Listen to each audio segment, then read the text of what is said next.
Here. Council Vice President Chad Grassel. Here. Council members Clarence Fetter. Here. Dale Helms. Here. Emery Appel. Here. Tim Johnson. Mark Demers. Present. Does term quorum. Number 1, consider adopting resolution number 20-05-34, approving the polling location change for Ward 3 to Civic Center Lobby area and polling locations from Ward 4 to City Hall Council Chambers.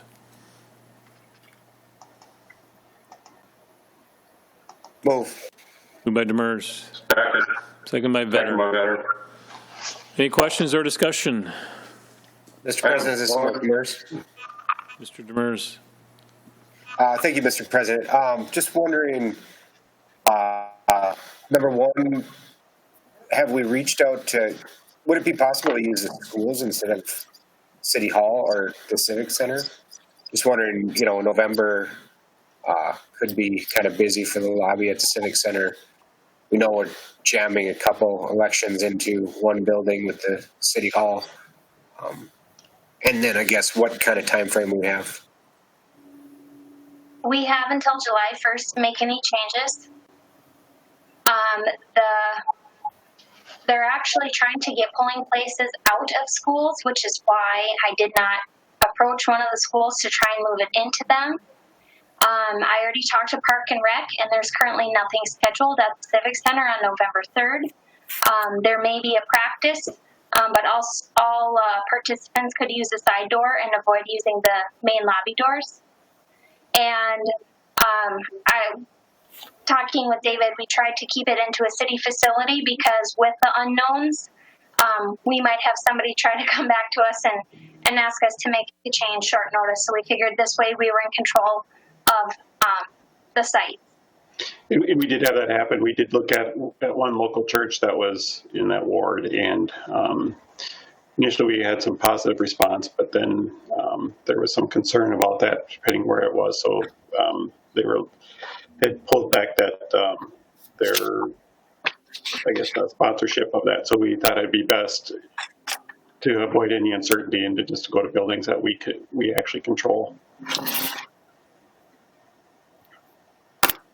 Thank you. Anybody else have anything at this time? See none. Roll call, please. Grassel, Yes. Demers, Yes. Better, Yes.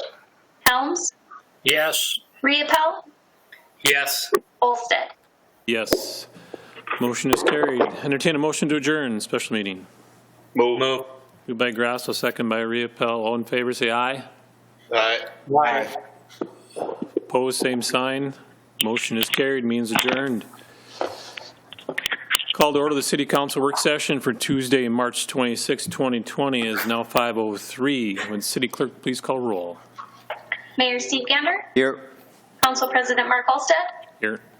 Council Vice President Chad Grassel, Here.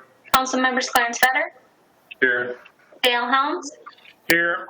Tim Reappel, Here. Tim Johnson, Mark Demers. Present. Does current quorum.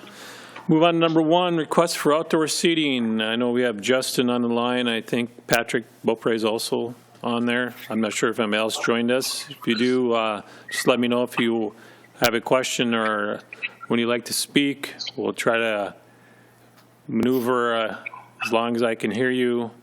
I'll be able to let you ask your question or voice your opinion.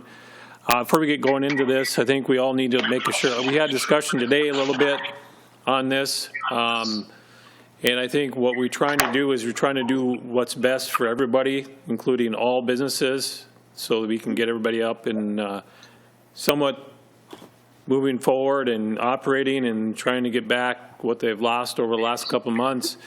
I think the good discussion of what we can do and what's allowed by state law is going to be the biggest thing. As I think myself, comments of coming from me, we want to do whatever we can do to help you out and do what we can. And sometimes we want to do something, you guys want to do something, and then all of a sudden we're limited or, maybe not allowed to by state. the regulations, rules, and liquor laws. So, I mean, so that's what we want to do. We want to come to a conclusion of what we can do and try to make this not a one-size-fits-all, but take it on approach where we can make sure that each individual case can be heard and move forward and easy as we can make it. So with that said, I'm not sure who wanted to start out with this. If Justin wanted to start out with what he's looking for, or if David or someone else did, or Megan, if you wanted to, just let me know.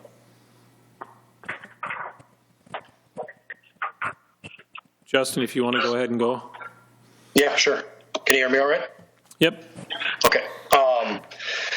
Yeah, I spoke with Megan last week after the regulations, I guess, came down from Governor Walz, and obviously we have no outdoor patio seating at this time. So the purpose of my call was to ask if that was something the city could accommodate, as Mama Maria's had brought before the boardwalk a few years ago, so on and so forth.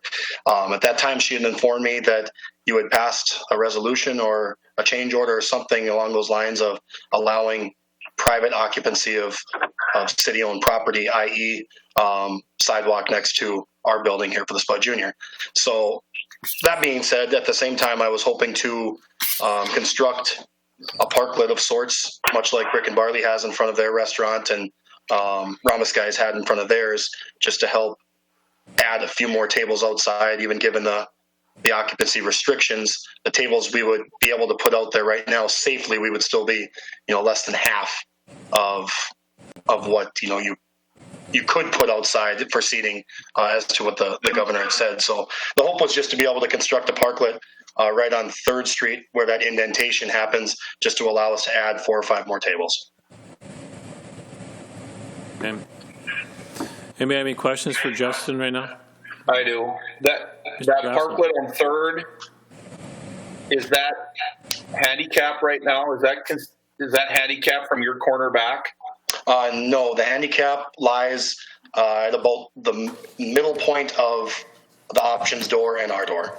So I think there's 2 comfortable spaces between the handicap and the front door, which at some point maybe that would be looked at as well. But as of right now, it's 2 spaces wide. Okay. That's all I have. Anybody else have anything at this time? Maybe. President, does Nancy have any updates for us coming out of what she discovered? Sure. Nancy, are you on? I am on. Sorry, I'm not on the video, but I am on the phone. I have not received anything yet from MnDOT, from the AG's office, but as soon as I get it, I will get that out to the council. Maybe you want to kind of go over that, what that all entails of what you're waiting for, so everybody's on the same page and has the knowledge, please. Sure, I can do that. One of the concerns is when Ron and I visited Gulfstead is that MnDOT has specific requirements for right-of-way, whether it be their right-of-way or like city right-of-way. More importantly, like up North Pizza, both streets that they border are MnDOT right-of-way. We wanted to make sure that we would be able to do something on sidewalks and going within the right-of-way. What I did was contact our district right-of-way officer out of Crookston, and they are working with the AG's office, the Attorney General's office, to get information on what you can do for our outdoor seating within a right-of-way. And they were supposed to get some sort of a draft or update today, this afternoon, but he said that he wasn't sure if that truly was going to be debate or if they were going to get something reasonably by Thursday. Once we received that, he stated that the word is that the AG's office is going to give MnDOT the ability to permit the city to allow for seating in the right of way. So once it comes out with the specific requirements, MnDOT will then permit each individual jurisdiction, city jurisdiction, based on what the rules are, and then we will turn around and permit, whether through a special event or some other type of permit to the individual property or businesses.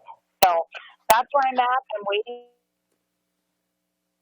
from with MnDOT, and once I receive that, I will get that out to everybody, and we can go from there.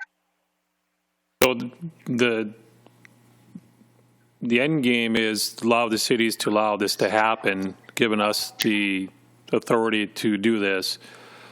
My question is, going forward, are we going to, as you know, the mayor and I talked about, are we going to have this thing come back every time everybody wants to do this, or is this something that we're going to have administration look at? I guess is what I need to know is, are we looking to have something on next week's council meeting, a resolution stating that we're giving, when we get the okay from MnDOT, to have the authority given to Mr. Murphy and Nancy Ellis to go ahead and authorize these if we give that resolution to pass next week? Is that what the main goal is, Mayor? That would be my hope, is that we, the council, could go through and define the parameters of how we want this to go. Maybe you're expanding onto a grassy area adjacent to your property. Maybe you're expanding onto a hard surface adjacent to your property, not a public right-of-way. Or maybe you do want to go out onto a city sidewalk. But I'm hopeful that we as a council could outline those parameters consistent with state statute and built into our own ordinances, such that now when someone would apply, then at a staff level, approval could be given rather than having to bring it back to the council for every single one of these, to really expedite the approval process, but consistent with the parameters that we, the council, have set. So that would be the hope that I would foresee, and then that we would turn around and promote this to all of our businesses so everybody's on the same page, everyone has the same opportunity to capitalize on this outdoor seating. And are we looking at this as indicating this is a temporary solution to what's going on? And then once we get back to allowing normal, occupancy in the restaurants and everything else, that this would revert back to, if someone wanted to do this, they'd have to come back to the council again. And also, if they wanted to do things that you mentioned, would have to go back to the special permit process. So I think we need to make sure that we're clear on that, if this is the direction or what we want to do. For sure. That right now we're going above and beyond in this moment that we are with no indoor seating. We're going to go above and beyond to what we can to accommodate these restaurants. As long as May I speak? Who's talking? Council President? Mr. Gallstead? Yeah, I just wanted to elaborate a little bit. It's one thing to go adjacent to an establishment, whether it's on the city sidewalk or a hard surface or grassy surface that is on their property or premises.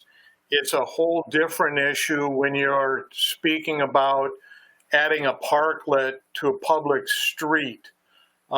It's not necessarily a cookie cutter or a one-size-fits-all request. Currently, the parklets in the state of Minnesota, with the exception of just a recent temporarily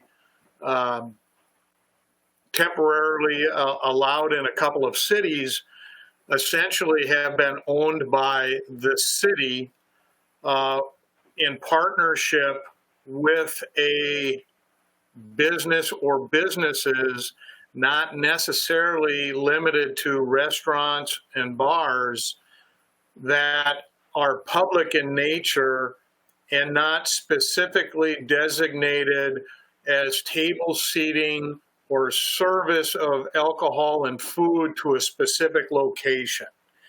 And so I'm trying to work through some of that right now, and hopefully the Attorney General's direction will give a little bit more input on that.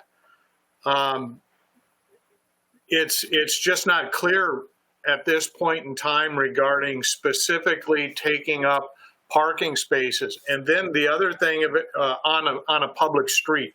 The other thing would be we'd have to have some specific designations or plans and specifications for what we're going to consider a parklet, how big they're going to be, depending upon the circumstances, and whether or not the location is conducive to it.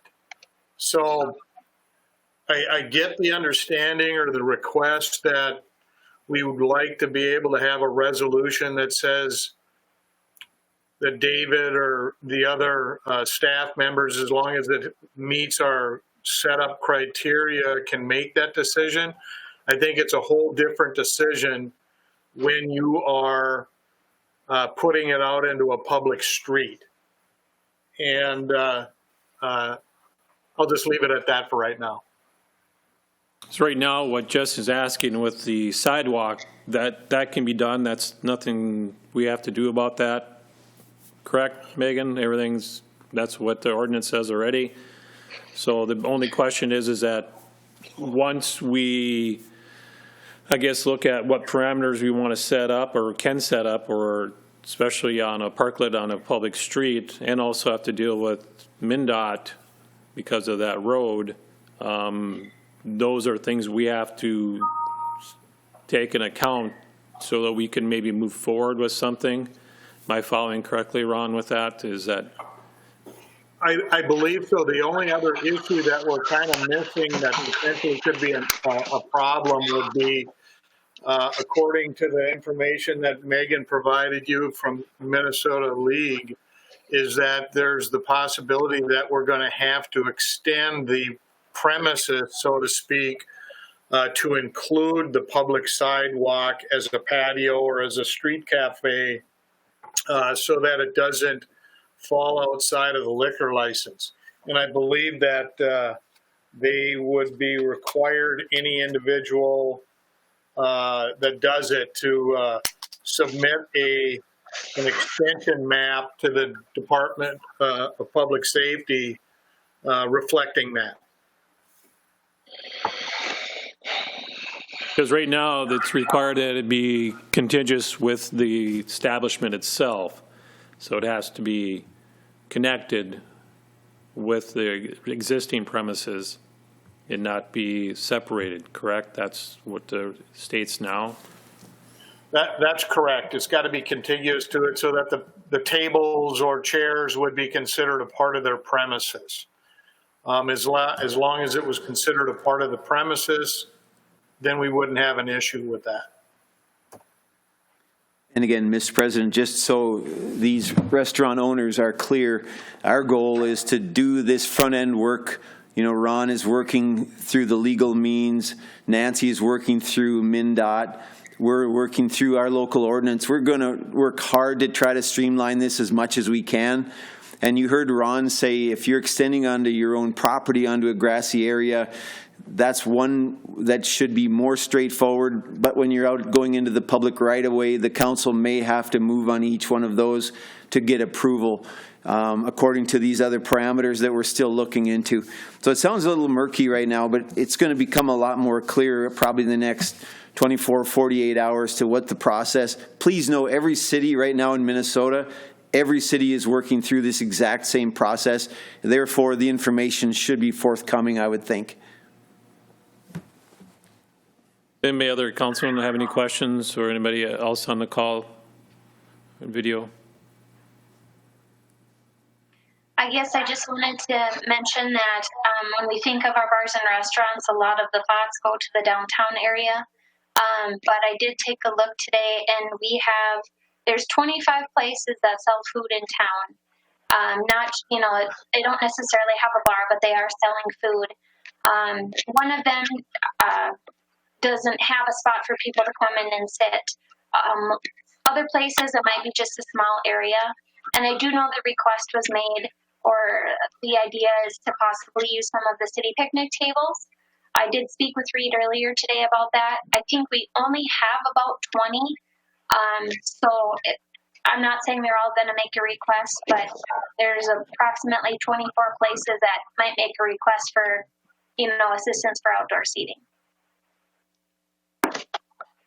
May I, one more thing? Yes, Mayor, go Mr. President. Just so you all know as well, we're really trying to optimize outcomes for these businesses and for our own residents in the current state of things, and that is June 1 outdoor seating. Please know also, quietly behind the scenes, we are working to accelerate the timeline for allowing your patrons inside your establishments.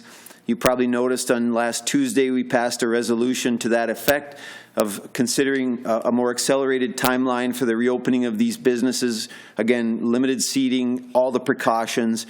I followed on with an email to the governor over the weekend and received a phone call this afternoon and visited with one of his aides about this possibility. So please know, on the one hand, we're working really hard to let you all have the business outside to the full extent that you can. And on the other side of it, we're still working as best we can behind the scenes to accelerate that time frame as much as we possibly can. Thank you, Mayor. Mr. President, Ron Golstead again. Yes, sir. The other thing that I just would like to emphasize is I know that a lot of the conversation's been regarding bars and restaurants, but there are other businesses that have closed down due to this that might be able to benefit from having some type of sidewalk, such as like a Crazy Days or whatever ability to do that. And we're looking at making a request, if necessary, happen for those types of establishments as well. So tonight, what are we going to be able to do tonight? Not anything, because we don't know what the direction of MnDOT is. We don't have parameters of what we're going to have allowed. So hopefully by next week, we're going to have something laid out, what we can have. But right now, as I said, Justin is allowed to do the sidewalk seating to start out with. I think that's something. But I guess, is there any other council that want to talk about what they want to see by next week, information or discussion of how we would, as a city, help any business? I guess how we want it set up, how we want, any ideas or just discussion right now on this? Is there any chance between now and Monday, since the June 1 is the Monday and our meeting would be on Tuesday, if anything should break tomorrow, the next day, before the weekend, that we could give some kind of an inkling to these business owners and they could go on Monday? I'd support that. 2 days is 2 days. That's significant. I think if Nancy, once you get the information and maybe we get together, Mr. Murphy and I guess Mr. Golstead, when it pertains to the legal aspects of it, and Megan, regarding what is allowed, if they're allowed to do it, what verbiage needs to be in their resolution for the city to okay things, when MnDOT gives a nod. Maybe we entertain having a special meeting to discuss, and then hopefully we can get things ironed out as quick as we can. So, it's not the most optimal way of doing it, having to wait for the guidance, I guess, and the okay and the nod and from, MnDOT and everyone else, but, we're going to do what we have to do to make sure we're taking care of the businesses in town, so. What day, if we hold a special meeting, what day do you want it to be? What was the question? What day do we want to have a special meeting, though? If you were going to post for a special meeting, it could be like at 5 o'clock on Friday. Megan, you have to post it a bit ahead, right? 24, 48 hours. 72. 72, yep, there you go. So, you could put it out there, and then if we didn't need it, we just wouldn't have it. So it would have to be done on Wednesday, you're saying? Say that again, Ron. Well, I'm saying the notice would have to go out tomorrow to be 72 hours before the meeting. Yep. And I guess to answer a question from Mr. Olsted, this right now is a work session, so we really can't give any real decision. No, I'm not asking for a decision. I'm just asking if anybody has any other input in what we can work toward and put together and discuss, so that we can maybe present something if and when we do have a special meeting. Certainly. That's what I'm looking for. The only thing that I was going to say is regarding Mr. Larocque. I'm not sure if there's the permitting process that the city has through Megan. I didn't get involved in that part of it for him to be able to open. The other thing is I don't want him to get crossed up with the state of Minnesota and the liquor licensing. So he would want to contact them to make sure that opening up on the sidewalk is appropriate at this point in time, or if he needs to provide them additional information regarding the extension of his premises. I just didn't want to put it out in front of him there that he didn't have to do anything. He could just do it tomorrow, because I'm not certain if that's the case. Okay. Thank you. Mark, this is Nancy. Yes, Nancy. One of the things that the gentleman from MnDOT did say was that the AG, Attorney General, was going to address the expansion of the liquor license for sidewalks and right-of-way, specifically because towns like Walker, Bemidji, some of those lake towns that are on state highways, etc., were very interested in that as well. So hopefully we will get an answer on the liquor license and the extension into the outdoor seating as well in that guidance that they're going to give. Good. Thank you, Nancy. Does anybody else have anything at this time?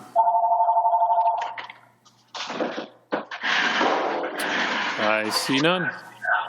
Appreciate the hard work, and hopefully we can have a resolution next week on some, whatever we can do, and move on from there. So, Justin, if you have any questions, just reach out to Megan or one of us if you like. Hopefully Nancy will have some information soon. So, appreciate it. All right, we'll move on to number 2, consider a state aid system revision. Mr. Emery, are you on? Thank you, Mr. President. So as previously discussed at our April 28th work session meeting, again, we're currently over on our allowable state aid mileage by about 0.42 miles. I've spoke with MnDOT. They've requested that we get this cleaned up here before the end of July. To get our mileage within check. So with that, when I brought this forth to the April 28th meeting, had quite a few different suggestions, comments, which I think was going to kind of muddy the waters a little bit. So again, having to get this cleaned up by the end of July, what I'm recommending is that we basically revoke essentially routes 112 and 105, which is 3rd Street Northeast and 3rd Street Northwest, basically between 2nd Avenue Northeast and Demers Avenue. By doing this, we'll be revoking 0.46 miles. So essentially, we would have about 210 feet of allowable mileage. So when you look at your state aid mileage, you want to try to zero that out the best you can. So, with that, being within a couple hundred feet is really close. So I guess that would be my recommendation. And again, the reason I look at those two segments is, as we're looking at a potential quiet zone there. And if that crossing of 3rd Street was closed, we wouldn't have a complete street there anyway, so we'd end up at some point down the road having to revoke that anyway. So kind of the justification for looking at that corridor right now. So with that would be, I guess, my recommendation. And then if council approves that, I will just need to get a resolution from Megan that I can submit to MnDOT. So I guess any questions any council members have for me? Any councilmen have any questions at this time? I see none. Thank you, sir. Thank you. Number 3, request to purchase in-car computers. Chief Hedlund. Good evening. Just so you're aware, I have had problems tonight where I keep getting bounced out. If I do get bounced out while I'm talking, I'll just call back in on the phone. Requesting to purchase in-car computers for our 6 squad cars. Our current computers were purchased in 2016. They're ending their period where they're covered by warranty at the end of next month. And these particular computers also, the biggest issue with them is they don't have touch screens. So overall, they've been pretty good. The company's been excellent to work with as far as warranty replacement goes, but any future issues, of course, would then come back to us if we were to not get these replaced. And at 4 years, they're kind of nearing their life expectancy for a mobile computer.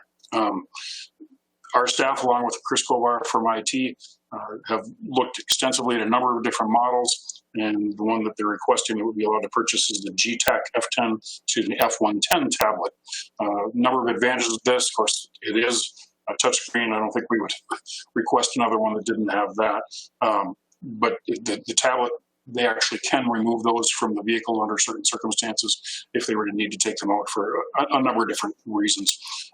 These are ruggedized so that they're designed for use as police computers, and we feel it should be a good benefit for our officers moving forward in a variety of ways. Also does come in significantly under budget. When I had put in my budget request, I was thinking Panasonic Toughbooks, which is kind of somewhat the industry standard in law enforcement, and that was going to be close to $30,000. These are the bid coming in from Code 4 is at just a little over $22,500, so more than $7,000 under our budget. Does anyone have any questions for me? Anybody have any questions at this time? Mr. President, this is Mark Demers. Yes, sir. Thank you, Mr. President. Chief, what other things besides that GTAC were you guys looking at? Anything that wasn't branded as rugged or for police use? I honestly don't know. This is what my staff and Chris came to me with and said this is what they were recommending. So what other items they've looked at, to be honest with you, I can't tell you.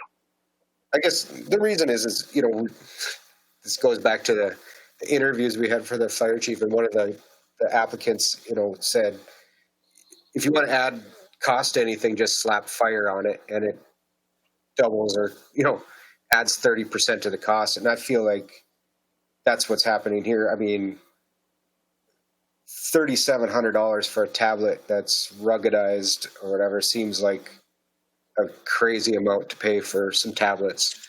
I get that they're ruggedized, but I think that is it's kind of a marketing gimmick as much as anything. I appreciate the work that's gone into it.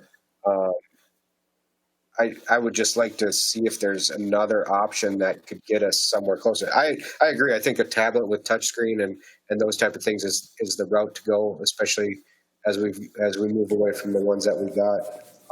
And like I said, it is under budget, but man, $3,700 per tablet seems crazy to me.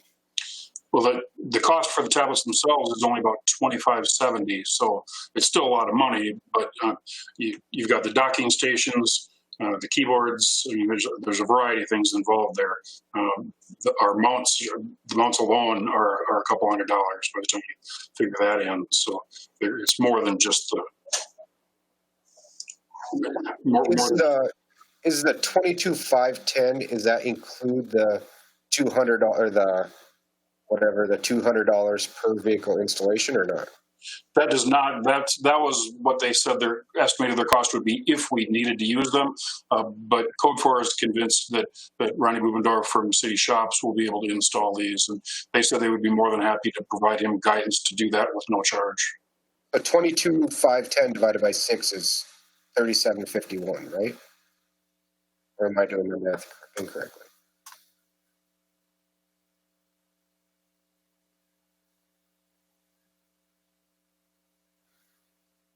I really lost him. Sorry. Okay. So, you on now, Chief? Yes, I am. Can you hear me now? Yep. Yes. It looks like the other option is back on as well. I'll try to get logged back on. So I apologize. I missed the last thing Mr. Dorr said. I guess just when I did my math, it said 22,510 divided by 6 is like $3,700, right? Or is that, am I missing something? No, you're correct. That's covering everything because they have to have a mount as well. So there's more to it than just a computer. Okay. They don't just sit on the desk or on the seat. They have to have a mount that has them accessible and yet are still able to be moved around to some degree within the computer. Chief Hedlund. Within the squad car.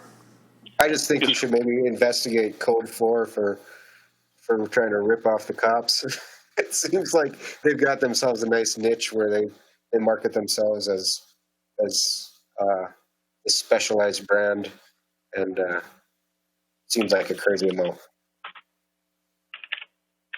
Anything else, Mr. Demers? Chief Hedlund, this is Mark Olstead. Yes, sir. If it's possible, they can Code 4 offer up any references they may have to offer if any other, people have used them and what their, any reference, either good or bad. I can certainly ask on that. No problem. My question, I think last time we looked at this, a couple of years ago, when we looked at maybe utilizing something cheaper, did we run into issues with that when we got? The biggest issues that we had, those were a semi-rugged version as well. The biggest issue was we got ones without touch screens, and that was probably, I don't know, that's probably as much my fault for not catching that as anyone. So that's probably been the largest issue. We've had occasional issues with these, but you're going to have issues with just about any computer, and the company's actually been quite good to work with. Okay. Mayor. If I could ask, just for my background knowledge, what operating system do these run, and are they preloaded with software that interfaces with our software we have back at the station? Yes, preloaded, I'm not sure about that, but we have licenses for our software that I know our IT staff is going to be able to, it's basically going to be swapping from what we currently have just into the new ones. So I don't think there's any additional cost there other than if we have any programming costs from IT. Are these Windows based, or what's the operating system? I honestly don't know. Okay. If Corey's on, he might know, or if Chris Kofar happens to be on, they might know. I would assume they're Windows based. If not, this price probably wouldn't be this, it'd be more. Yep. No, I feel like when you start into something like this, you do want to, get close to the industry standard for durability and the, like you said, the service that they've given up to now and everything. So, no fun horsing around with the wrong tool for the job. I'll put it that way. Anybody else have anything at this time? Mr. President, this is Dale. Yes, Dale. I have a couple questions I might have missed, but Chief Hedlund, what kind of a warranty is on these new ones? These have a 3-year warranty.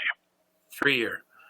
Okay, and what was on the old ones that you had? They must have been a little longer than that, wasn't it? I believe those had a 4-year.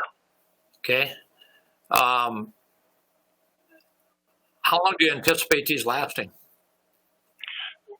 We're anticipating 4 years. That's the way we've had them in our budget in the past. We project 4 years out for in-car computers.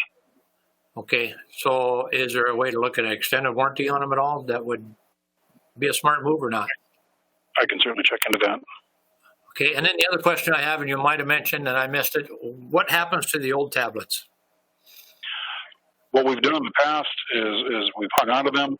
One of our current old tablets would be put into our school resource officer's vehicle, as he does not currently. Well, he's got a laptop that he uses, but it's we've had that position in place for 4 years now, and the laptop he is currently using was used when he got it. So he would probably take one of these in replace of one of the existing ones in replace of his existing laptop. After that, they're just kind of hung on to for spares. Our investigators are currently using some of our old ones from their work at home situation during this COVID-19. So basically, they kind of become spare laptops for the city and our department. Okay, I just want to make sure that they stay in the right hands, I guess, is where I was going with that. Absolutely. Yep. Okay, thank you. That's it. Anybody else have anything at this time? See none. Thank you, Chief. Thank you. Move on to number 4, request for direction on grant application for Greater Minnesota Parks and Trails. Reid, I see you're on, sir. Yes, thank you, Mr. President. So the grant application, if you all recall, last year we applied for some funding through the Greater Minnesota Parks and Trails Commission, which is kind of the funding source for the legacy dollars through the Minnesota DNR. We applied for one phase of what we kind of split into a 3-phase project in the Lefebvre Park planning that we discussed last year. And the project that we applied for was not recommended for funding. They awarded, I think, close to $7 million through Greater Minnesota in projects, and they had more than $30 million in requests. So the application cycle is open again this year. The application is due July 31st of this year. And I guess before I get started on doing any extensive work in writing a grant application towards it, I just wanted to get some feedback from all of you if it's something you'd like to see us work towards again, and kind of impacting the budget and what that would look like if we want to commit to a local match for anything at Lefebvre Park. And then if so, what projects would you like us to include, or at least to start working towards a potential resolution sometime later this summer? If there's any questions or thoughts, would be my thought process at this point, or if it's something you just don't want to see us from a budget perspective being able to include in our 2021 or 2022 budgets, then perhaps I could get that direction this evening so that we don't put the work towards the grant application. Olstead. Mayor. On one of our trips to the Twin Cities this year, we did have a very nice meeting with the state DNR people, and the institutional memory for their commitment to put in a boat ramp was pretty sketchy. In other words, they didn't have much of a recollection of it at all. But it was a great meeting. It was friendly, cordial, productive, really connecting with the new people coming in. And I think we're going to work with them on trying to get some improvements down there. I got to believe right now with COVID, the DNR funds are going to be as tight as the whole state budget. And so, we intentionally moved away from doing the boat launch because we hoped that maybe we could jog their memory and get that funded through the DNR. Well, there was no such jog that took place. And so we may, if we are going to pursue such as this, looking at phase 1, 2, and 3, we had the boat ramps and parking lot at phase 2. Maybe that could move up to phase 1, just as a matter of, as for conversation, that maybe the boat ramps and parking lot could potentially move up to phase 1 in priority, just based on the condition of the current boat ramp, just again to open up the conversation. Thank you, sir. Yes. Yeah, I would agree with the merit of needing to get that fixed. I don't know when you go down there, what you need to do to rattle that brain of theirs to figure out what to make that connection of the commitment that they made to us at one point in time. But I think we need to move forward. But I'm worried about what that 25% would be in that budget of 2021, 21, 22. What that's going to look like down the line. And I just don't want Reid to put all that work in and then all of a sudden say, well, that would be the first thing that would need to be cut come time to trim budgets back. But don't want him to waste his time if we can't get a consensus. And I'm assuming I'm going to be gone when that comes through. So I just don't want him to do all that work and then for it to go away. Thankfully, with our plan, the details are pretty well there. So it would be a matter of, deciding on a priority coming up with a dollar estimate, or maybe it isn't quite that simple. Reid and Steve Emery, what are your thoughts on what would be the process to try to come to a dollar figure for some of that? Yeah, Mr. President, this is Reid. If I could jump back in. Sure. And I would certainly, for the budget per side, the budget estimate side of it would need to lean on Mr. Emery to be able to update some numbers there. But I would agree with both of the comments so far in that if we were going to prioritize the boat ramp area, and it's similar to the plan that we've discussed in previous discussions for Lefebvre Park, specifically the boat ramp setup, that a lot of that work is already done. It would just be formatting it and getting it set in this year's grant application to be able to do so. So there's probably more time involved in Mr. Emery getting the estimate updated than there even is in my side of that. And I would agree, looking at the state of the boat ramp this year, even I picked up a couple pieces of concrete with rebar tied through it after the floodwaters went down that came right out of the area. The boat's back over it. One side of it is that it's we all know it's getting worse and worse each year. The other side to remember even is when we get back into conversations with the DNR, if and when the time is right for that, this plan we have for Lefebvre Park does discuss 2 slips to back your boat down. And that might be a nice starting piece to the conversation with the DNR, is to go in and say that we're really going to commit to getting one of these done. We need to bring yourself to the table and help us get the second one that you promised us. I think that might be a nice thing to go after. And I think that the boat ramp side of it would be much more appetizing for this Greater Minnesota Parks and Trails Commission to fund than, say, some of the soil improvements and drainage improvements we discussed last year, because it's much easier to correlate directly the people using it than the application we had a year ago. Hey, Reid, is page 32 of the 68 of the PDF, is that the dollar amount for the boat ramp improvement minus, I don't see one for the parking lot in there, so is that, am I correct, that's what it was before? Right. 162? That's a budget estimate that I got from Mr. Emery when we were working with FEMA for trying to reimburse some of the damage that we had from last spring's flooding. I haven't had Mr. Emery look at it again to see if it's current, but that's one that he had sent as just a starting point to look at the concrete structure of the boat ramp itself. Okay. Maybe it's if you and Emery can get together, and maybe I think I would agree that probably the best thing to do is come with the number 2 phase first, because that's probably, I guess, like you indicated, the best likely to be funded, if whatever is funded has a better chance. But I think I would agree that's probably the best thing to do is, move forward with the phase 2, move that up to number 1. Yeah, and again, last year, Reid and I, we kind of developed estimates for all those phases. So if it's a matter of just going back and updating those numbers, that's, not going to take that much work on my end either. So I would be good with working with Reid on that.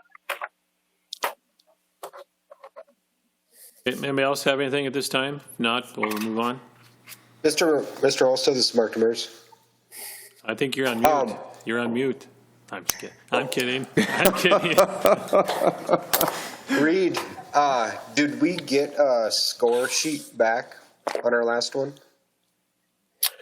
No, we have asked for that and they don't share it. The best that we get is the grant administrator that is employed by Greater Minnesota Parks and Trails Commission gives us some I would say broad feedback, but they don't share the scoring. Thank you.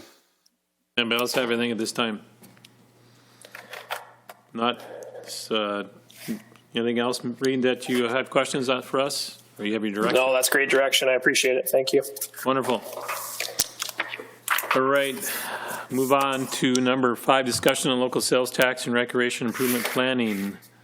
Reid, again. Thank you, sir. Okay, thanks again, Mr. President. Kind of a 2-part topic here. The first one being the sales tax. We got word from Water and Light. Miss Anderson got word from Water and Light that the loan on the swimming pool renovations through Water and Light is paid in full. And so she is just now in the process. She needs to go through and review and make sure any of the expenses, if there were any unpaid expenses left through repairs that we had a couple summers ago in the city's fund, that gets repaid in full. I think she is on the line if she can clarify, but she's been busy with the auditors last couple of weeks and has not gotten into that detail. So she wants to do that. So that would be the first step of the local sales tax. The more important part of the discussion tonight, I believe, is that a couple of weeks back, the House of Representatives introduced an amended bill for allowing for potentially use of a local sales tax to be extended or used for a specific project or need a community would have. There'd be a process we'd have to follow by the bill summary that was written. But we wanted to get all of your feedback on if that's something we should further research and look towards as it regards specifically to being able to use the local sales tax extension for improvements to the refrigeration plants at the arenas. The bill, the way that it was introduced, would allow that use through December 31st of 2021. Ms. Anderson did hear back from the League of Minnesota Cities this afternoon that bill was not introduced into law in the regular session that recently ended, but said that they planned to at least hope to re-engage in that conversation if and when a special session starts.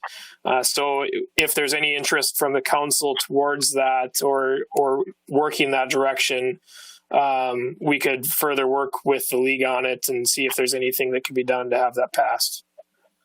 I can give you my initial thought on that, Reid. It's a great idea. I love the thought process on it, but I think the process of us being upfront with the citizens and walking it through and giving them the opinion and right to vote on what we're doing is the way we need to do it. In my opinion, that's the way we've approached it. That's the way we explain what we're doing. That's what we did when we did the original sales tax for the pool, and that got voted on. And I think that's the proper way to do it. I understand what the state is doing. I would see if this was a emergency, maybe that'd be a different discussion. And but that's just my opinion. Others may have some other opinions that they want to share, but that's just what I think. I would agree with you, Mark. And I've been I'm all for trying to get those rinks fixed, but we told the people that when that pool tax was done, it was done. And, we're just going to have to think through another process of how we want to go about the rinks. So I think, as much as I'd love to say, yeah, I just think it would be very harmful for us in the future to move that thing forward like that. So I guess I would say no. President, Mayor, I will gladly say to you, Reid, that you've done very well to be aware of that as an option and to present it to us as an option. I'm sure that as our Park and Rec superintendent, you are keenly aware of how important it is to maintain that ice production capability. And probably it feels a little bit like an emergency to you as to really lock that down so that we can reliably make ice. And so again, thank you for bringing it as an option. And then it sounds like the group is more toward, let's make that process work that we've already begun and find a way to, if we do have a breakdown, to fund that by another means. So again, Reid, thanks for bringing it forward. You've done your job. And then this body takes a look at it and says yay or nay. Anybody else have This is Carla. Can you interject? What was that, Carla? Can you hear me? Yes. I just got a message from the League of Minnesota Cities because we've been having a conversation with Derek Carlson to see if it would even, our sales tax would qualify for that legislature, and he is saying, no, he's looking back at the 2017 law. The sales tax was limited to use for the swimming pool for up to 5 years or until 2.82 million was collected. Unfortunately, when those criteria are reached, the sales tax will have to be sunset. I didn't understand. I couldn't understand what Ms. Anderson said, so I apologize if someone did hear her. What I'm saying is that the sales tax needs to be sunsetted. That's the rule. So that legislature will not be available for us. You get that, Mark? As it currently sits, and I think Reid is referencing the legislators allowing some of those local sales taxes to be extended, I think. Correct, Reid? That's what the... Yeah, I think just hearing, I think what I picked up from Carla is she just recently, as we've been visiting here, saw another email from the league, and they looked into our swimming pool special tax, and that it was written specifically to be used for the pool project, so it wouldn't be legal for us to extend it anyway. Right. And that's new information even since we've started visiting on this topic a few minutes ago. So, that is correct. Perfect. That settles that. Yeah, that's great. So then let's move on to the improvement planning. Just quickly on that, I wanted to kind of update all of you on what my expected timeline is for this, working with JLG, and see if you all agree. We have a second online survey open right now that is, I plan to have it closed at the end of this week. We're going to make another really hard push online in the next couple of days to get anybody that hasn't had a chance to respond to do so. We have close to 400 responses so far, which we're really happy with. We've had, I think, some really great responses, some good intelligent responses. And so that will be some nice information for us to work with. From there, my plan would be, once this survey closes, is to try to bring back survey results to all of you at a work session in a couple of weeks, similar to we did after the last survey, and take any direction from you to update the feasibility study that we initially had done to fit within a budget that was previously passed by the resolution for the 1% local sales tax. With that, remember that $13 million of project funds. We would bring back kind of a phased feasibility study or a listed feasibility study that would show if we want to just tackle refrigeration and parking lot repairs, this is kind of the number budget we need to look for, and so forth as we go down the line, and use the results of the surveys we've done, and the input we've received to kind of guide how this updated feasibility study would look, to give us a direction of what we're going to do within our facilities, or what we're going to plan to do within our facilities. And hopefully then that can be I would say by July, hopefully we can have comment and feedback from all of you, and then have an approved plan for our arenas that can become kind of a working maintenance plan, both for short-term and for the long-term repairs and fixes within the arena. And I say short-term because I'm working even as we speak, in these previous couple of weeks, on if and how there are any improvements that can be made to our current refrigeration plants, more within what we may be able to fit in our annual operating budget, to make some repairs that maybe will help us sleep a little better at night during the ice season, that those plants can keep running. So that may be anywhere from, for some things, it may be a $20,000 repair or a $50,000 repair, depending upon the item. But some things that may be a little bit more manageable within how we operate. So that's what my mindset is kind of to bring back results, bring back an amended feasibility study, and then finally bring back a plan that hopefully you all can approve that can be a guiding document for us going forward. Okay. Thank you, sir. Anything else, Reid? That's it for that one. All right. Thank you, sir. Number 6, discussion on summer programming in swimming pool. Okay. the summer programming, I sent a document to all of you this afternoon. I think it was right around noon time. Hopefully you all have it. I don't have capability to share my screen. I was hoping to, but my laptop was lagging too slow on the feed, so I'm using my cell phone here. But hopefully you all have that in front of you. I'll just kind of highlight a few of the points. We're very hopeful with the most recent Stay Safe Minnesota phase plan that we'll be able to have some programming for our youth this summer. The first thing I would want to make sure to note to you is that this templated plan or this guide was sent about the same time it was sent to all of you. It was sent to Ron Galstead, to our insurance provider at CNH Insurance, as well as to the League of Minnesota Cities for all of their feedback and to answer some questions that we have.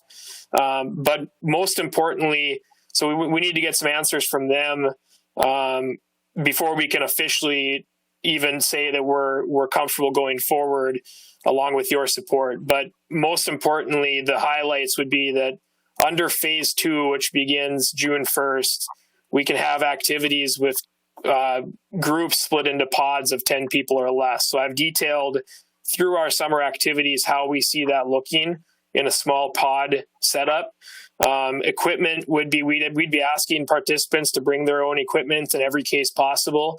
And we would look to have some of that shared equipment be available for each pod for their own equipment bag that those coaches would be responsible for, keeping consistent through the entire season and sanitizing between uses throughout the entire season. Within our plan, we've picked locations that we feel are centralized to the community that will help us kind of manage the crowd as people come and go, so that we don't have people overlapping as they arrive for activities or leave for activities. And I have a more detailed schedule that I didn't share that kind of lays out how that looks, but it allows for 15 minutes before and after the activity for people to arrive and to leave. And there's plenty of time so that one group is leaving well before the next group is arriving. And this is all under phase 2. If and when we're able to move to phase 3, should that happen within our season, that would allow for groups of 20 or less, at which time we may be able to start allowing some in-house scrimmages and games to be able to play. Again, when I say I emphasize in-house, I get the feeling as we look at the Stay Safe Minnesota plan, any opportunity for travel sports, I truly believe is going to be beyond our summer activity schedule for this year. It looks like it's going to be sometime after August 1st, likely after the middle of August before anything like that would be allowed, just based off some of the recommendations we've seen, even from entities like Minnesota Hockey. They're looking for a mid or late August before any travel would be even considered for their sanctioned activities.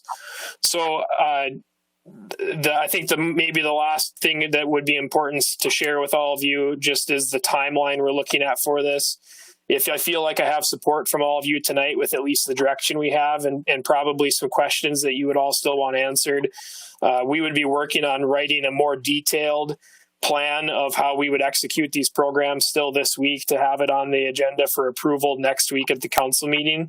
And as part of that, I would hope that activity fees would be a part of that, whether you all have any direction tonight on if you'd like to see fees stay the same as they would have been under a regular season, or if we look to offer those at some different price.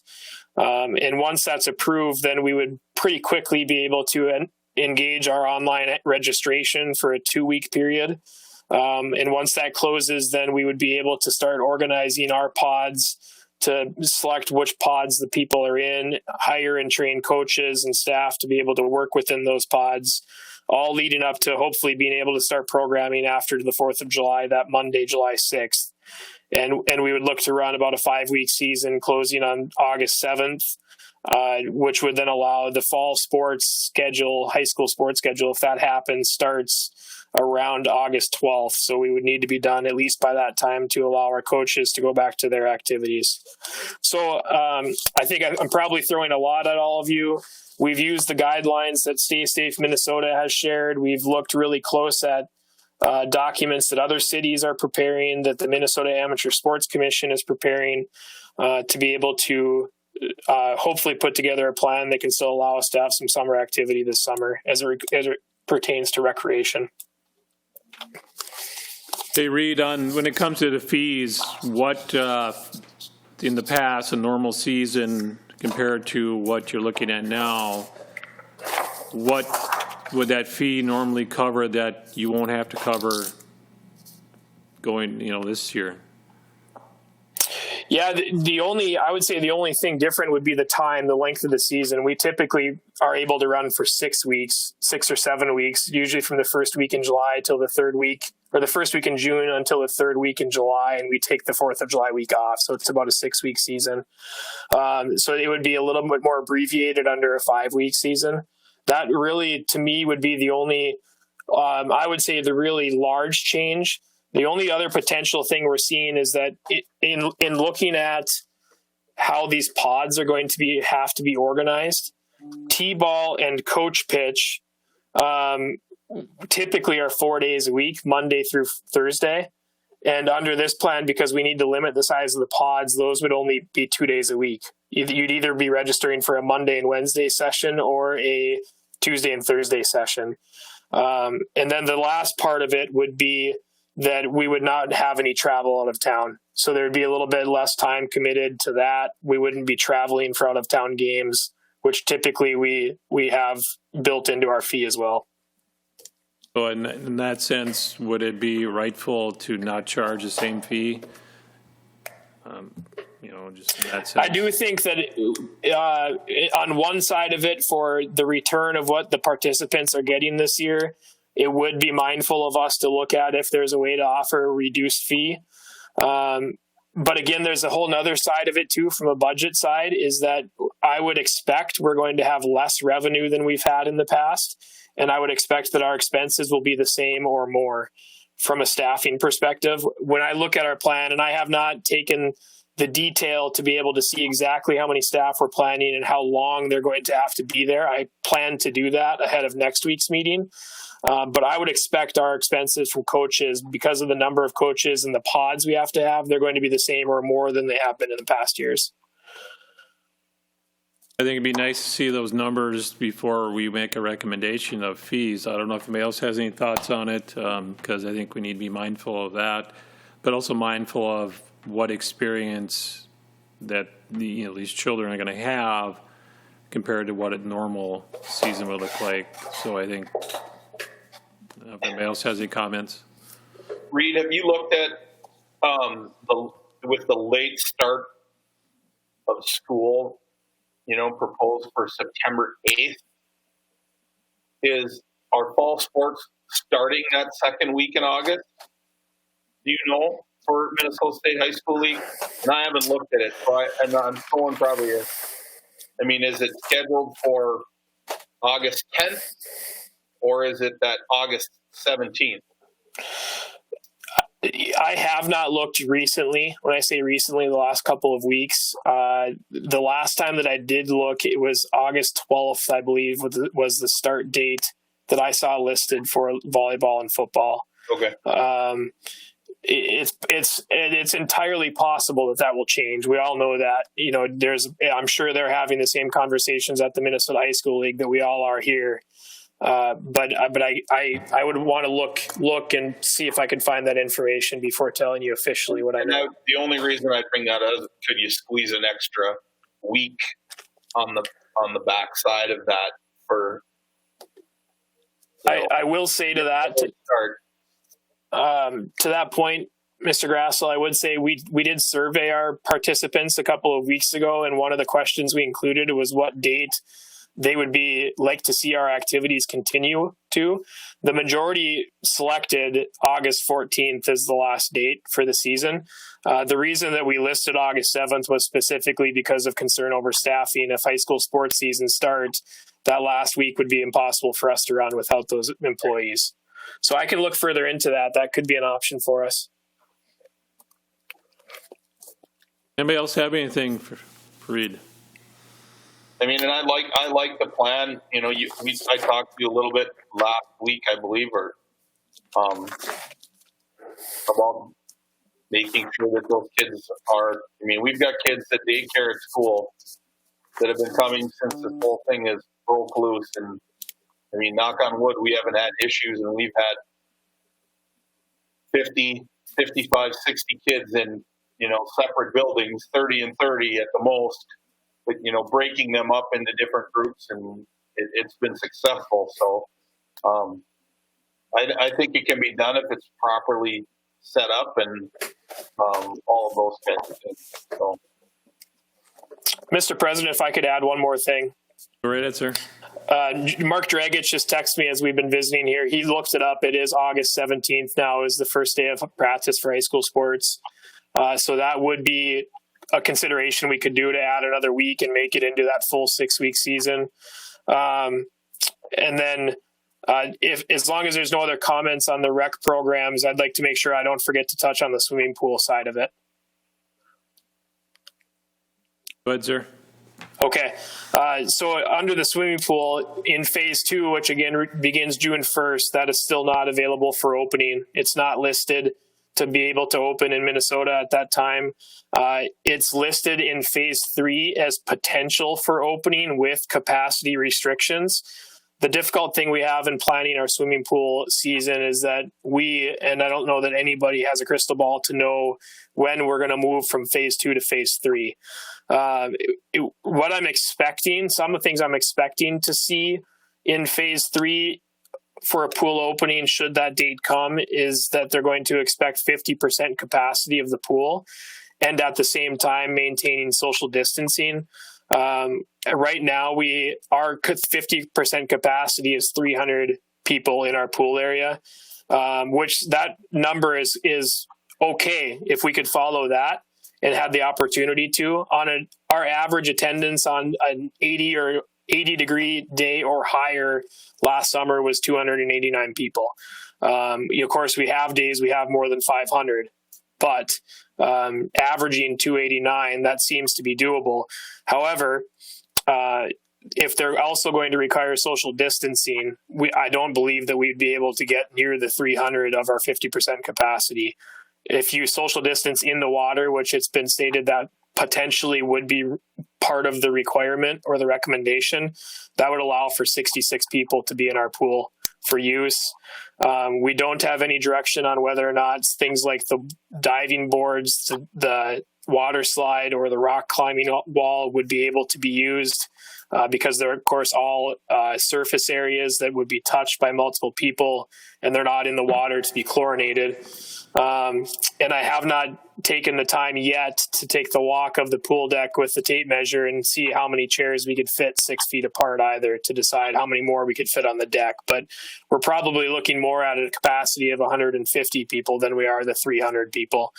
And then finally, that piece of it is we have some employees, of course, that are asking and concerned about whether or not we are thinking we're going to have a pool season, or if they should be looking for employment other places.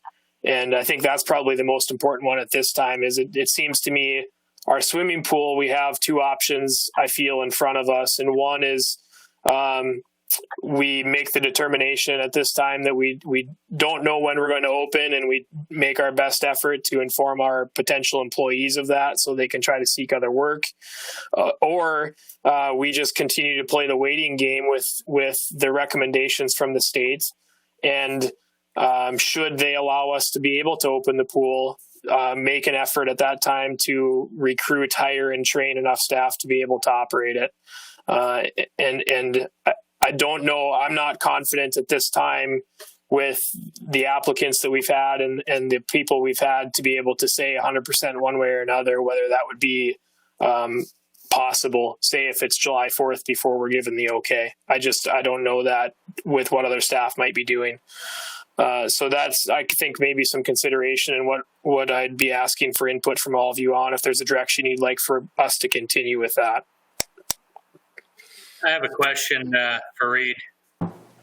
Is it true that we do have a lot of the city swimming pools that are already starting to winterize theirs, and some are not because the governor kind of been a little wishy-washy on whether he wants to do it or not?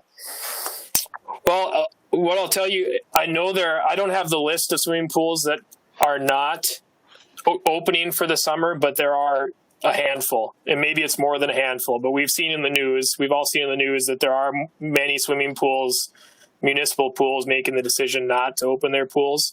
Mr. Riopel used the word winterize. That's one thing I really want to enforce and make known to all of you. If we determine that we're not going to open the pool, it would be my recommendation and opinion that we absolutely must clean and fill and run the pool, at least for a determined amount of time, to re-engage all the pumps, to wet all the seals, to make sure all the gaskets are good and operating. Because if we don't do that this summer, the likelihood of them not working next summer when we can get back to business is exponentially higher. Anybody else have any? Mr. Riopel, are you done with that question? I'm done. I'm done. Thank you. Okay. I see there was another person who wanted to talk. Yep. Thank you. That would be me. I guess I just want to reiterate actually starting today, we on the city administrator's listserv, there was a number of questions going around. This question is coming up in council meetings here within the next week or two throughout the state, asking who is closing their pools for the year. Other cities are wondering what other cities are doing. So it's a question that's coming out. It looks like the majority of the ones that I received, I saw there, particularly for outdoor pools, they are choosing to close on, just because, again, the same things that Reid mentioned there, particularly having to do with the idea of the lifeguards. The other thing I wanted to say is, yes, I agree wholeheartedly with Mr. Huttunen there that we need to fill the pool and run it. There is some cost to that, and but I think it's money well spent. We have had issues in the past with discovering. It's a very good idea just to run it, just to see what we see, if there's any potential issues that we can have before we close it down. So that's all I have. Thank you, sir. I mean, I guess, are you looking tonight for us to give you the nod to tell the workers that maybe they should look for other jobs so we don't hold them up? I mean, I think that's the biggest thing right now. That's you're being, have over your thoughts today of, I think we should allow them to seek other employment, so if they're eager to go out and get employment, do it, and hopefully maybe they have the opportunity, if we do open, they can come back. But to that question, Mr. President, maybe we could have it in our minds a date by which we would give them that answer. If not today, if it's a week from now, whatever it may be, and then do everything we can up to that date to give the thumbs up or thumbs down. We may not be quite there yet unless you feel otherwise, the group. I mean, if we're comfortable, maybe we go out a week or two. If you give them out to 2 weeks, is that going to deny them getting something out there for the summer? I don't know. Mr. President, I think the thing that I would add to that is we certainly don't have any potential employees on any form of a retainer or we haven't interviewed or hired anybody to this point. So we're not sitting here holding potential employees, telling them they can't seek employment elsewhere. So if we want to further play the waiting game as we are, with the hope that we can have a pool season, I guess that's the way I would see it, is we could inform any of our returning employees that have worked there that we're going to wait it out, and we hope they wait it out with us, and at the risk that they might not have summer employment somewhere else. And if they decide themselves, as a teenager and as their families, as their parents, if they decide that they don't want to play the waiting game and they want to go seek employment elsewhere, then that's the risk that we're running by waiting it out. But if we want to see the pool open this summer, I think that's really the only option we have, is to continue that waiting game. If we don't want to wait, then the decision in front of us now is to follow suit to many of the other communities and say we're going to close now. I guess that's the two directions I see forward with it. And I'm comfortable playing the waiting game as long as we can be clear with everybody that when we get to that date, whatever it may be, we're going to have a struggle potentially of having enough employees to be able to open safely. So then it may not be a reason of not opening. It might not be COVID specifically is the reason. It may be an employment issue. To further add to that, we know Riverside Pool in Grand Forks, talking with the Grand Fork Park District, they're searching for employees mightily as well. So we know it's a regional issue already on how many lifeguards are in the area.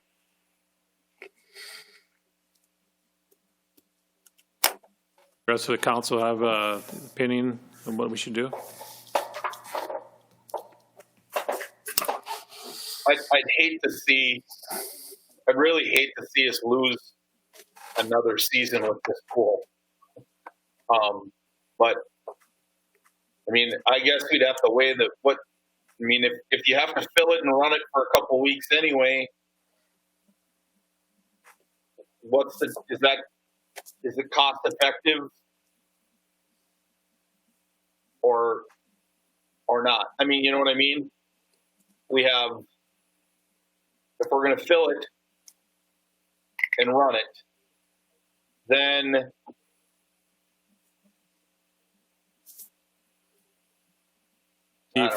you fill it up, and hopefully within that time period you want to run it, let's say it's 2 weeks, that all of a sudden then things line up and we're able to open up, then we're ready to go right away. I mean, is that, instead of having to wait so many days because we have to fill it up and, you know.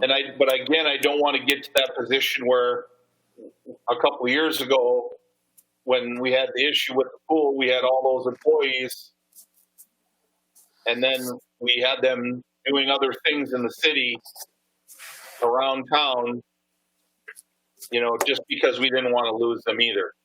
So I mean, I don't want to put us in that. So I guess it's either we make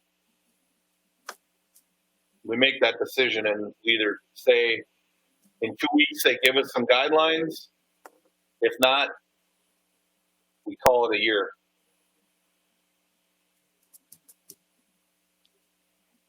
I feel like 1 to 2 weeks from now is going to be crunch time. As you say, a courtesy to the employees, catching a decent swimming season. I would think 1 to 2 weeks that's our timeline for decision, I believe. How long does it take, Reid, to get the pool ready to up and running and tested? Great question. Thanks for asking.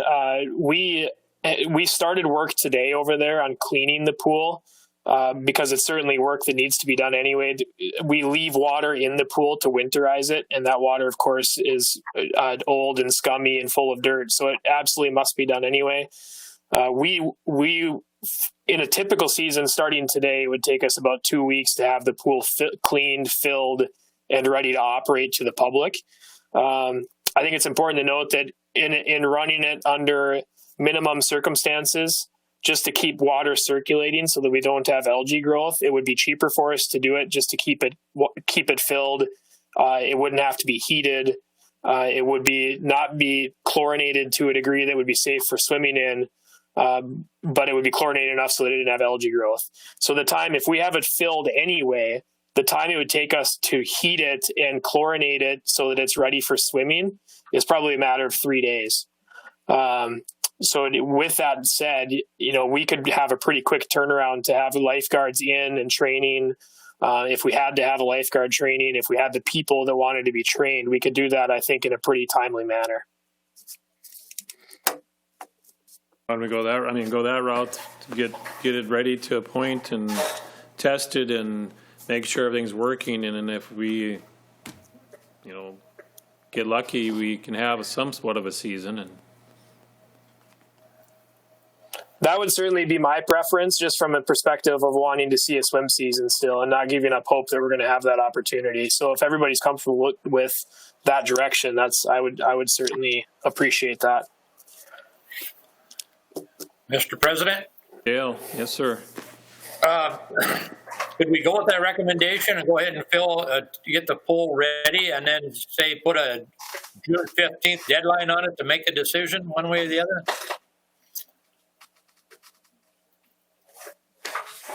If we're going to keep it open or if we're just going to close it?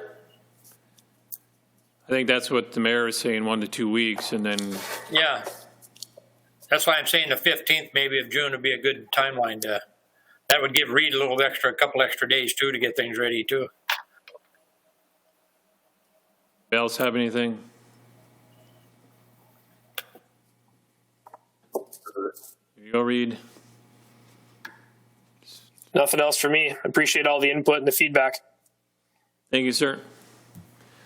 Move on to number 7, review of COVID preparedness plan. Mr. Murphy. Thank you, Council President. This is just before you tonight, just kind of get you familiar with it, see if you might have any feedback or questions or concerns on as we move forward with this. As of the governor's latest update on the 20th, we still are to be closed as far as access to the public and everybody to work from home is supposed to. However, we are looking at for the different phases that, as Reid was mentioning earlier, that we might be able to start opening up the city hall and getting people in. One of the things that is required is we need to have a COVID plan. And that plan requires several different elements. And these are one, that the requirement that we work from home whenever possible. Number 2, ensuring that sick workers stay at home. 3, social distancing. 4, employee hygiene and source control. And number 5, the cleaning and disinfection protocols. So with that being said, that is the template that we received from both Kennedy and Graven and the League of Minnesota Cities. It is still very generic due to the fact that it's kind of hard to make a one-size-fits-all based on the different cities and the different requirements. So I just wanted to get this before you, let you know that we'll be working with the department heads to customize this for the city of East Grand Forks. And we'll be working with the unions as far as what our acceptable health screenings are, any that might not violate any potential union issues, those type of things. So I guess that'll take any questions, but otherwise I just wanted to get this before you guys so you could see it and kind of let you know where we're at. Anybody have any questions for Mr. Murphy at this time? See none, sir. Appreciate it. Number 8, recommendation for hiring new fire chief. Mr. Murphy. Yes, thank you. Again, this one is, I'll hand this as well. It's the former chief, Gary Larson, retired in January of 2020. We did do the council did authorize a search to include outside applicants. We did receive 11 applicants. And 8 met the criteria for interviews with civil service. Civil service recommended 4 to be passed on to the personnel committee for the second interviews, with the personnel committee then to select a candidate to put before the council. Actually, we'll say there were several good candidates, and it was a difficult decision to make. However, after discussion, the personnel committee unanimously selected Jeff Bushy as the candidate to hire. And the personnel committee then authorized some negotiations for starting conditions, starting salary, those type of things. So with that being said, the personnel committee has recommended that, and Mr. Bushy has accepted that the position start at grade 20, 21, which the position is pointed at, and at step 3 of grade 21 of the 2020 wage scale. Step 3 is supported due to Mr. Bushy's experience and familiarity with the City of East Grand Forks Fire Department and his previous experience with being an assistant chief here for many, many years. So with that, I do have Mr. Bushy here as well to answer any questions. Otherwise, I'm very pleased that the Personnel Committee is recommending him to be our new fire chief. Anybody have any questions for Mr. I guess I would love to interject. From the flood emergency to the COVID emergency, your calm demeanor and your cooperativeness and your thoroughness and follow through, certainly are going to be good attributes that you bring to this thing. I also want to be sure, so yeah, I should linger there and just say good job all through the years, and looking forward to working with you. And then Civil Service Commission, thank you so much. You've taken half a day of your lives to work through this and yielded a very good result that the whole process could work with. So I'm proud of the work that's been done by you, Mr. Bushy, and also by the Civil Service Commission to go through the process that we are to bring us to the point where we are right now. Thank you, Mayor. Anybody else have any questions or comments?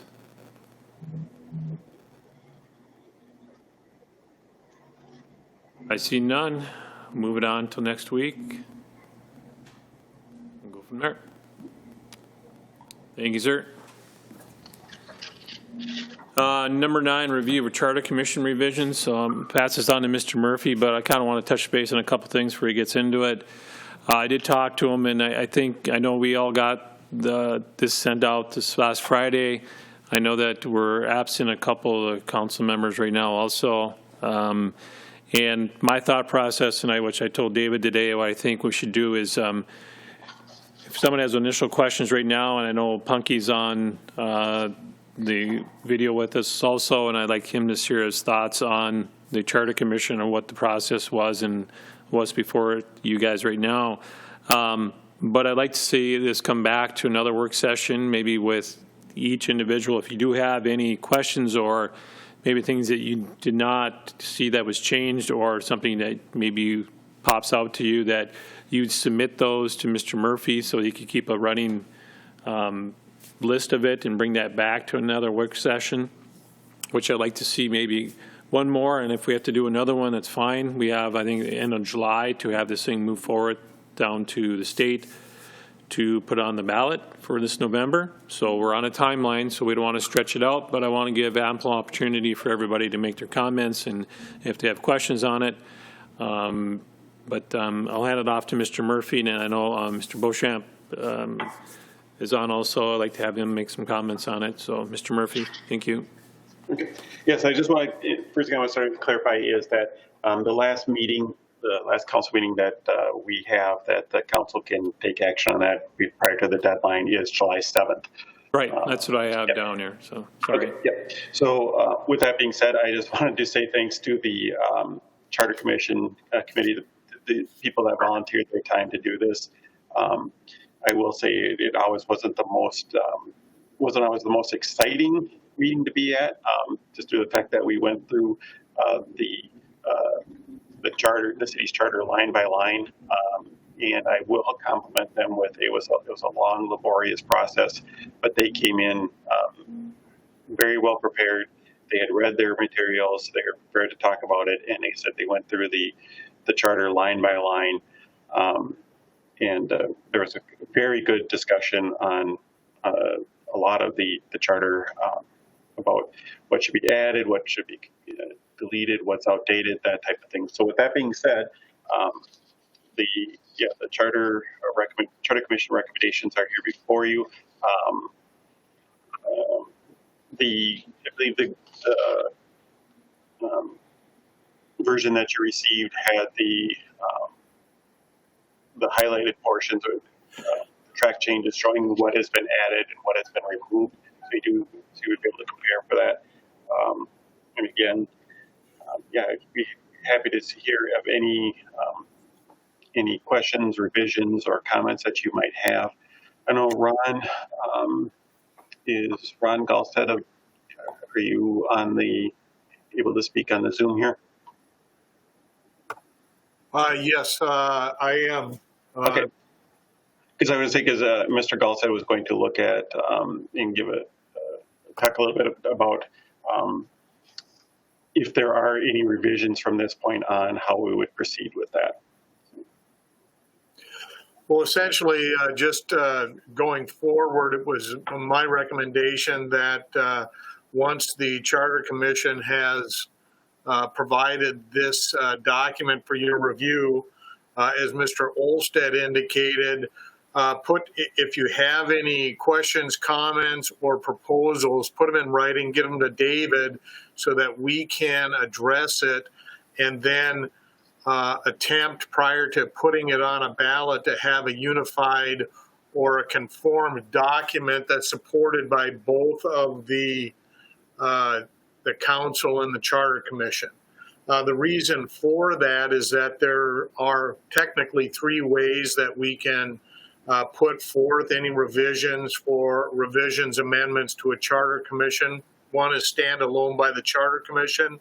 Two is by ordinance of the city council. And three is by a petition from the voters. So to prevent any confusion, there technically could be two separate questions regarding the revision of the entire charter on a ballot if in fact the charter commission and the city council didn't present a unified front. I would much rather not see that. I think that we could all revise this appropriately and then put it as one vote on the November ballot. Any other questions for me? Murphy, do you have anything else to add? No, I just would like to give and I don't mean to step on your toes here, Council President, but I'd like to give the opportunity if anybody from the Charter Commission that... Exactly, I was going to do that soon. Just want to make sure you're done. Yeah, I am done, sir.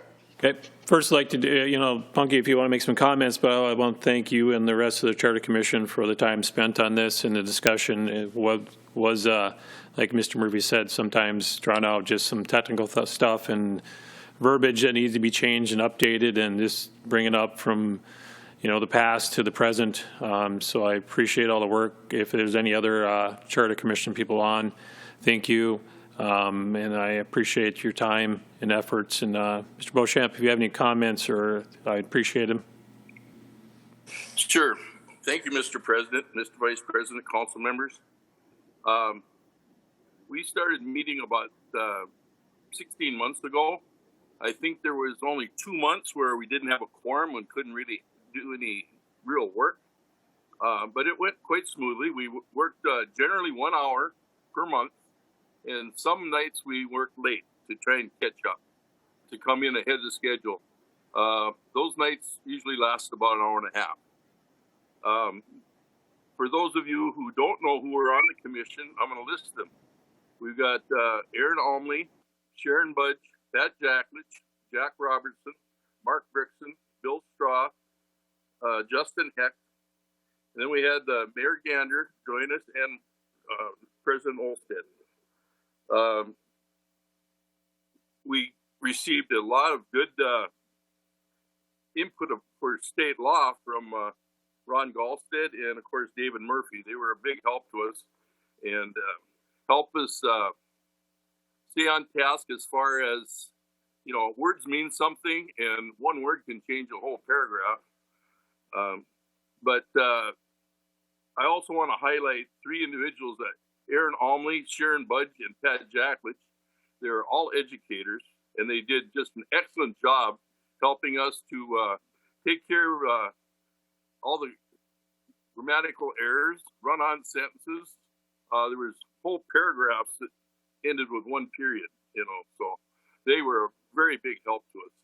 And like the president said, or Mr. Murphy had mentioned, we went line by line on this charter, and we read through it, wanted to know what was the intent of the section, and then we took after the grammatical errors and changed those. We also updated the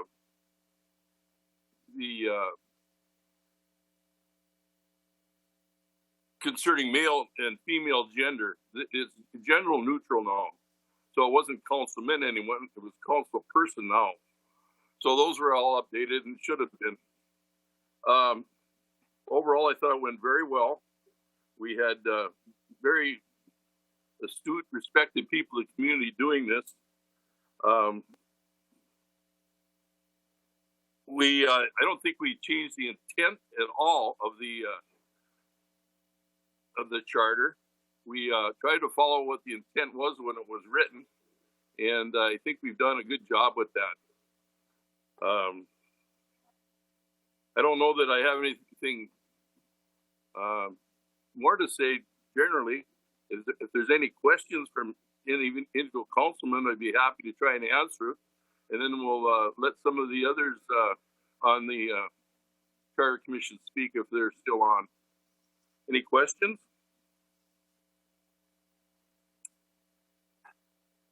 The council have any questions for either Mr. Beauchamp or any of the other members if they're on? President. Mayor Gander. Yes, sir. Punky, it was sure a pleasure working with you as you conducted those meetings. You kept it moving along briskly, but everybody got to say what they needed to say, and we did finish right on time with those rare exceptions. And the time that you quoted, I noticed that several in the group, that I shouldn't probably call them out by name, but several in the group, I'm pretty sure they did 4 hours out of the meeting for every hour in the meeting because they had their homework done. It was impressive. Yes, it was. So thank you again for your leadership on that group. Yeah, you're welcome. And thank you, council people, for appointing us. It's truly an honor to get to the heart of your government, and I think everybody pretty much enjoyed it. It was tedious. I wouldn't call it fun, but it's a necessary thing to do occasionally. And I think, in my estimation, I don't think, unless there's some other changes, I don't think we're going to have to look at this charter for a number of years, especially the way it was cleaned up. It needed it. Is there any other people from the Charter Commission available to speak? I guess that's up to you, Mr. President, to decide where you want to go from here. Sure. Thank you, sir. Thank you for your comments. Thank you. Like I said, I think I know someone was asked already too, and Mr. Demers had to leave early, and he had requested just when he left, sent me a message that he wanted to be able to make his comments, and I told him that the direction that we want to take is put him in writing. Mr. Murphy will get them. We'll keep that, and we'll come back to the next work session to have a discussion on them. And yes, thank you for reminding me the final deadline is July 7th for that. But I at least want one more work session, and if we have to have two, that's fine. We're still under that time period because in June there's 5 Tuesdays, so we don't have one on the 30th. So if we can have it done after one work session, great. We'll go from there. But thank you again for the Charter Commission, and if anybody else has any questions at this time, please do so.